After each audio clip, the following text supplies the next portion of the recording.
Magandang araw sa inyong lahat. Narito ang ating latest update kay Vice President Sara Duterte. Kapapasok lang na balita, hinain na sa Kongreso sa ngayon ang impeachment laban sa Vice President na si Sara Duterte.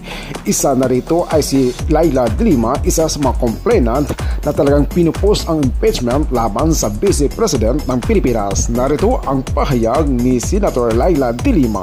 Panood mo natin. Ako si Kunander TV. How are you, ma'am? Ma'am, gagawin niyo, ma'am? There's a group that is filed an impeachment complaint. We'll explain to you later. Pasahin niyo kaya muna to. But technically, you're just showing support.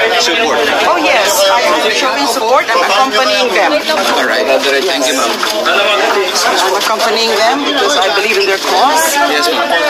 Sinusuportahan ko ang move na ito ng several personalities. Bossing, buka lang.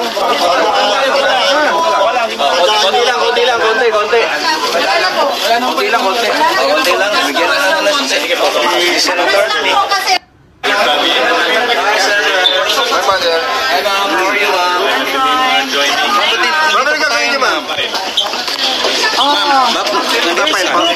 There's a group that is filed an impeachment complaint.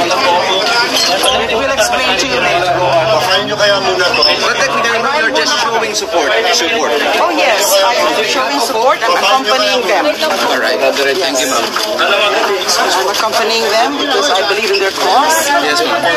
Sinusuportahan ko ang move na ito ng several personalities.